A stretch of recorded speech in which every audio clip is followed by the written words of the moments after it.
हर रोज एक नई कहानी देखने के लिए चैनल को सब्सक्राइब करें और बेल आइकन दबाना ना भूलें। फ्रूटी को बचपन से ही मिट्टी खाने का शौक था। उसकी माँ ने उसकी आदत छुड़वाने की कोशिश करी, लेकिन उसने फिर भी चुपके चुपके दोबारा मिट्टी खाने की लत लगा ली। ऐसे ही मानसून का समय था। फ्रूटी छत पर बैठकर फोन चला रही थी। तभी ठंडी ठंडी हवाएं चलने लगती है और फिर धीरे धीरे बूंदें स्टार्ट हो जाती है। उसे गीली मिट्टी के पौधों में से खुशबू आने लगती है और वो गमले के पास बैठकर अपने हाथों से उसमें से मिट्टी निकालकर खाने लगती है और बोलती है, आहा, मजा आ गया, कितनी टेस्टी लग रही है। मेरा मन ना भी होना तो ये मिट्टी की खुशबू मुझे अपनी तरफ खींच ही लेती है। ये तो घुल गई पूरी मुंह में, लेकिन वो लाल वाली दांत से तोड़ तोड़ कर खाओ तो कितना मजा आता है। फ्रूटी थोड़ी भीगने के बाद भी मिट्टी खाए जा रही थी। तभी उसे अपनी माँ रमा की आवाज आती है और वो बोलती है, अरे माँ आने वाली है, जल्दी से हाथ और मुंह साफ कर लेती हूँ। अरे फ्रूटी, तू छत से नीचे नहीं आई? जल्दी आ जा वरना भीग जाएगी। आई माँ। फ्रूटी जल्दी से अपना मुंह साफ कर लेती है और फिर भी उसके मुंह पर कुछ मिट्टी रह जाती है। तभी वहाँ रमा आती है और बोलती है, अरे कब से आवाज दे रही हूँ, आई क्यों नहीं नीचे? अरे माँ, बस आ ही रही थी अपनी बुक्स उठाकर। अच्छा, और ये तेरे मुंह पर मिट्टी कैसे लगी है? वो माँ, हवा चल रही थी तो मिट्टी उड़कर आ गई मुंह पर ये तो गीली मिट्टी है। अरे हाँ माँ, वो ना हवा से गमला गिर गया था, उसको उठाया तो हाथ पर मिट्टी चिपक गई और हाथ फेस पर लग गया, इसलिए। कहीं तूने मिट्टी तो नहीं खाई ना? अरे माँ, मुझे आपसे पिटना थोड़ी है जो फिर से ये सब खाना शुरू करूँ। चलो माँ, बारिश तेज होने वाली है, नीचे चलते हैं। चल, बारिश का मस्त मौसम हो रहा है। चल अपनी माँ को मस्त से पकोड़े बनाकर खिला। हाँ माँ, चलो। मेरे लिए तो इस मौसम में मिट्टी की खुशबू लेना और उसे चाटना स्पेशल होती है। ये बोलकर दोनों माँ बेटी कुछ देर बाद बारिश के साथ पकोड़ों का मजा लेती है। कुछ देर बाद वो मार्केट जाकर सब्जियां लाती है और लौटते वक्त उसे एक चाय का स्टॉल दिखता है जो कुल्हड़ वाली चाय के नाम से फेमस था। फ्रूटी की नजर उस पर पड़ती है और वो बोलती है, हाय, कितनी सारी कुल्हड़ रखी है यहाँ। इन्हें तो देख देख कर खा खा कर मैं जीती हूँ। क्या करूँ, मन कर रहा है, ले लूँ क्या? वो अंकल खाली कुल्हड़ नहीं देंगे, मिट्टी वाली। ऐसा करती हूँ, एक कप चाय पी लेती हूँ वहाँ से। हाँ, यही ठीक रहेगा। चाय वाले के पास जाकर वो उनसे बोलती है, अंकल एक कुल्हड़ चाय देना। चाय वाले से चाय लेकर वो कुल्हड़ को अपने मुंह से लगाती है और बोलती है, सारे इत्रों की खुशबू एक तरफ और इस कुल्हड़ की महक एक तरफ। हाय, चाय पीने के बाद कुल्हड़ खाने का मजा नहीं आएगा। चाय फेंक देती हूँ। फ्रूटी चाय वाले को पैसे देकर एक कोने में चली जाती है और चाय को फेंककर वो कुल्हड़ को काट काट कर खाने लगती है और खाने के बाद बोलती है, ओए होए, मजा आ गया, कितना अच्छा लग रहा है। बस खाती रहूं खाती रहूं। माँ की वजह से तो घर में खा ही नहीं पाती, छुप छुप कर मुझे ऐसे खाना पड़ता है। बताओ क्या दिन आ गए। इतना कहकर वो धीरे धीरे उस कुल्हड़ को चबा चबा कर खाई जा रही थी और फिर वो अपने घर लौट आती है। तभी रमा बोलती है, हे भगवान, तुझसे 4 सब्जी क्या मंगवा ली? तूने तो 2 घंटे लगा दिए। कहाँ लगा कर आई है इतनी देर? वो माँ, कहीं सब्जी ढंग की मिल ही नहीं रही थी। किसी के आलू मीठे थे तो किसी के आलू छोटे थे और आपको चाहिए थे बड़े बड़े आलू। उन्हें छांटने में टाइम लग गया। फिर सरसों हरी हरी ढूंढी, तब जाकर मिली। अच्छा ठीक है, रामायण मत सुना अब। हाथ धोकर सब्जी काट, मैं धूप बत्ती जलाकर आती हूँ। ठीक है माँ। फ्रूटी अपनी माँ की बात सुनकर काम करने लगती है। कुछ देर बाद अपने कमरे में आकर वो बैठती है और बोलती है, क्या करूँ, बोर हो रही हूँ और मेरा तो फिर से मिट्टी खाने का मन कर रहा है। क्या करूँ? काश कहीं से कोई मिट्टी पपड़ी या चौक खाने को मिल जाए। बहुत खाने का मन कर रहा है। तभी वो गुस्से में अपने सामने पड़ी फुटबॉल को एक जोर से लात मारती है और वो बॉल दीवार पर इतनी तेज की पड़ती है कि उसकी पपड़ी छूटकर जमीन पर गिर जाती है। तभी वो घबराकर बोलती है, हे भगवान, ये मैंने क्या कर दिया? अब तो माँ मुझे मारेगी और बोलेगी कि अभी तो दीवार सही कराई थी दिवाली पर। ये मुझसे क्या हो गया? इसकी पपड़ी भी छूट गई। क्या पपड़ी? यही तो चाहिए थी मुझे। अब तो खाकर ही जाऊंगी, यही तो चाहिए थी मुझे। फ्रूटी उस दीवार की पपड़ी छुड़ाकर खाने लगती है। धीरे धीरे वो काफी ज्यादा खा जाती है। तभी उसकी माँ की आवाज फिर से आती है और वो घबराकर बोलती है, अरे राम, मर गई मैं। माँ ने कमरे में मुझे ऐसे देख लिया तो क्या होगा? माँ मुझे बिना झाड़ू से सूते चैन से सोएगी भी नहीं। हड़बड़ाहट में फ्रूटी का दिमाग काम करना बंद कर देता है और फिर उसकी नजर अपनी स्टडी टेबल पर पड़ती है और इसी को वो पपड़ी वाली दीवार की तरफ खिसकाकर उस जगह को कवर कर देती है और फटाफट अपनी माँ के पास पहुँच जाती है और खाना खा ही रही होती है, जिसके बाद वो अपने मन में बोलती है, शुक्र है अब माँ को पता नहीं चलेगा, वरना मैं तो बचती ही नहीं। मिट्टी पपड़ी खाने के बाद मेरा मन ही नहीं कर रहा कि खाना खाऊं। मुझे बिल्कुल भी भूख नहीं है। क्या हुआ फ्रूटी, तू खाना क्यों नहीं खा रही? माँ, मन नहीं कर रहा, पेट भरा हुआ सा लग रहा है। पर तूने तो एक चम्मच भी कुछ नहीं खाया। बस माँ, मन नहीं है, मैं सोने जा रही हूँ। आप भी खाना खाकर सो जाना। फ्रूटी अपने कमरे में जाकर सो जाती है। वक्त बीतता है। अब फ्रूटी अपने कमरे में धीरे धीरे वो पपड़ी खाती या अपनी मिट्टी की गुल्लक फोड़कर छत पर जाकर मिट्टी तोड़कर खाने लगती और कभी कभी तो मिट्टी ना मिलने पर वो बाजार से दिए खरीदकर अपने कमरे में फोड़ कर खाती। ऐसे ही एक रात को उसके पेट में बहुत दर्द होता है और वो अपना पेट पकड़कर रोते हुए बोलती है, बहुत दर्द हो रहा है पेट में। हाय, अचानक से ये पेट में दर्द क्यों हो रहा है? कहीं मिट्टी खाने की वजह से तो नहीं हो रहा? इतनी रात में दर्द हो रहा है, माँ को भी नहीं बुला सकती वरना बहुत मारेंगी। क्या करूँ, अब दर्द तो हो रहा है। सोफिया से ही बोलती हूँ, वो डॉक्टर के पास जाकर मेरी दवाई ले आएगी। अभी तो 9:30 ही हुए हैं। हाय। फ्रूटी जैसे तैसे अपनी फ्रेंड सोफिया को कॉल करती है और बोलती है, हेलो सोफिया, मुझे तेरी हेल्प चाहिए। सोफिया प्लीज मेरे घर आ जा। अरे तुझे क्या हुआ है, ऐसे रो क्यों रही है? तबीयत ठीक नहीं है क्या तेरी? नहीं, बहुत दर्द हो रहा है मुझे। प्लीज तू डॉक्टर के पास चली जा, उनसे मेरी बात करा दियो और दवाई जल्दी से लेकर घर आ जा। डॉक्टर को बोल दियो कि मैं नहीं आ पाऊंगी, इसलिए आराम वाली दवाई दे दे फिलहाल के लिए। तूने फिर से मिट्टी खा ली क्या? कल खाई थी। और तू मम्मी से बहाना बनाकर मेरे कमरे में रहने आ जाइयो। ठीक है, तू फिक्र मत कर, मैं लेके आऊंगी। सोफिया उसकी बात सुनकर तुरंत डॉक्टर के पास जाने के लिए निकल जाती है और डॉक्टर की फ्रूटी से बात करवाकर वो सोफिया को दवाई दे देता है। सोफिया फटाफट से उसकी माँ से मिलने के बहाने मारकर उसके कमरे में आती है और उसे अपने हाथ से दवाई खिलाकर उसे गले लगाकर बोलती है, पागल, तुझे कितनी बार बोला है मैंने और आंटी ने भी कि मत खाया कर ये मिट्टी विट्टी। देख तेरी कितनी बुरी हालत हो गई है। तेरी आवाज सुनकर ही मैं डर गई हूँ। अगर उन्हें पता चल जाता तो क्या कहती तू उनसे, और तुझे इस हालत में देखकर क्या बीतती उन पर। तू आ गई है ना मेरे पास, मैं ठीक हूँ। चिंता करने वाली कोई बात नहीं है, अभी थोड़ी देर में आराम पड़ जाएगा। अचानक से फ्रूटी के कमरे का दरवाजा खुलता है और रमा उन दोनों की बातें सुनकर पूरे तरीके से हैरान और गुस्से में कहती है, इसका मतलब मैं सही थी। मुझे लग ही रहा था सोफिया इतनी रात में आई है तो जरूर कुछ बात होगी। और तू इतने दर्द में तड़प रही थी, लेकिन फिर भी एक बार अपनी माँ को बताना जरूरी नहीं समझा? अरे कुछ ज्यादा सीरियस हो जाता तो क्या होता? ऊपर से सबसे ज्यादा गुस्सा तो मुझे इसलिए आ रहा है कि मैंने तुझे लाख बार समझाया कि बेटा मिट्टी मत खा, पेट दर्द हो जाएगा, तबीयत खराब हो जाएगी, लेकिन नहीं, तूने मेरी नहीं सुनी। अरे तेरे जितनी उम्र में लड़कियां पेट में पथरी लेकर घूम रही हैं। अगर इससे कोई नुकसान नहीं होता तो मैं तुझे क्यों मना करती, लेकिन इसे खाने से इतनी बीमारी हो सकती है, पर तू है कि समझती ही नहीं है। अरे तेरे अलावा कौन है मेरा? बस बहुत हो गया। अगर तेरी ऐसी ही हरकतें रही ना तो मुझे तेरी शादी करनी पड़ेगी। लेकिन अभी तू मुझे ये बता कि तेरी तबीयत ज्यादा खराब तो नहीं है? मैं तुझे हॉस्पिटल लेके चलती हूँ। नहीं माँ, अब थोड़ा ठीक लग रहा है, मुझे माफ कर दो। मैं आपको बताकर परेशान नहीं करना चाहती थी, इसलिए नहीं बोला और सोफिया को बुला लिया। सोफिया बेटा, ये तो नालायक है, पर तू इसकी बात क्यों सुनती है? मुझे बता दिया कर अगली बार से ऐसा कुछ हो तो, और इसे मिट्टी खाने से रोका कर। ओके आंटी जी। बेटा अब तू क्या घर जाएगी इतनी रात को? मैं तेरी मम्मी से बात कर लेती हूँ, तो आज इसी के साथ रुक जा। ठीक है आंटी जी। इतना बोलकर सब सो जाते हैं।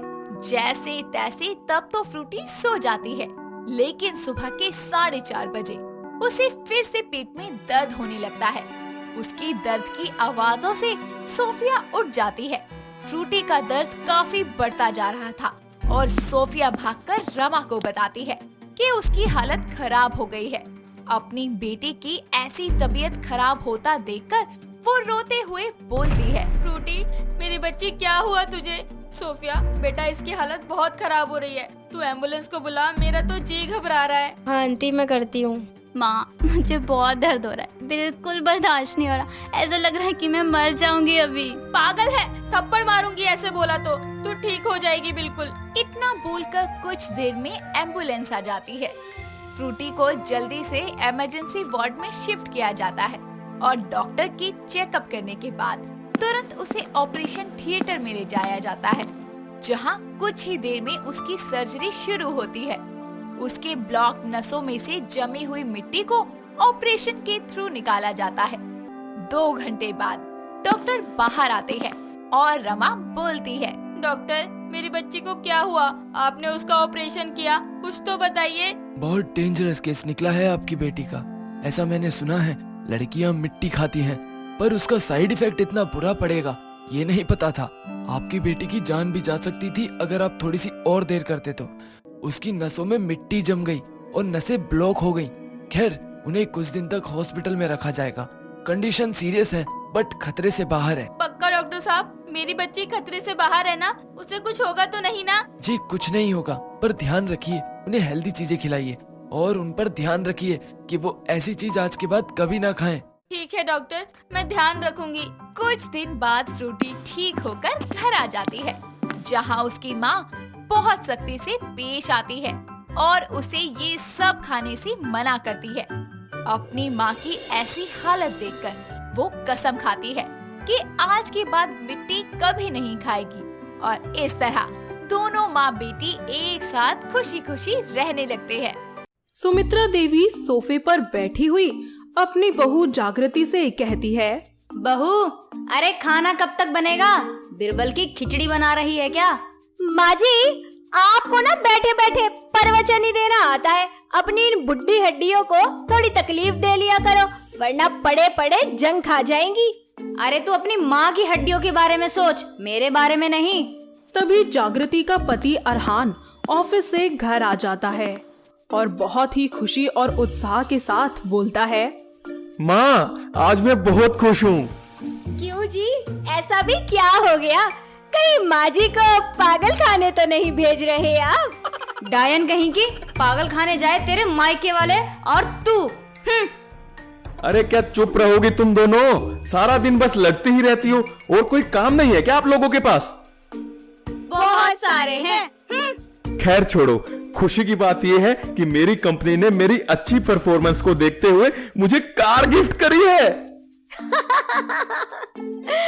कार मिली है, कोई तोप नहीं।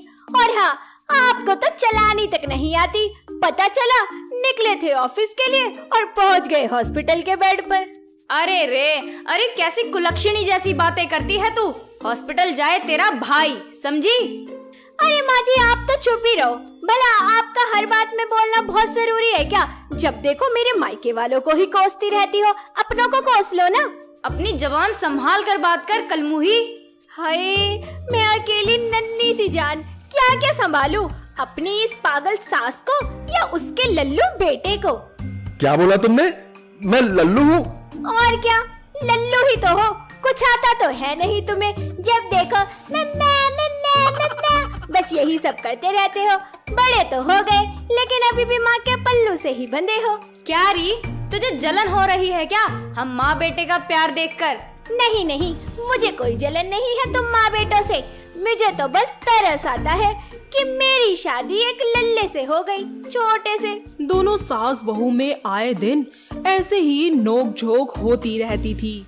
एक रात जब जागृति टीवी देख रही होती है, तभी वहाँ उसकी सास आती है और उसके हाथ से टीवी का रिमोट छीनते हुए बोलती है, क्यों री, खाना तेरा बाप बनाएगा क्या आकर?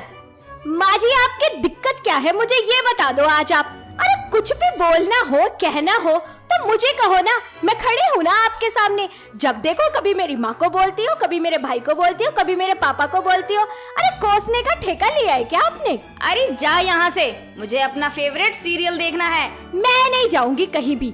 पहले यहाँ मैं आई थी, मैंने मूवी देखनी शुरू करी थी, और जब तक मेरी मूवी खत्म नहीं हो जाती ना, मैं टस से मस नहीं होंगी यहाँ।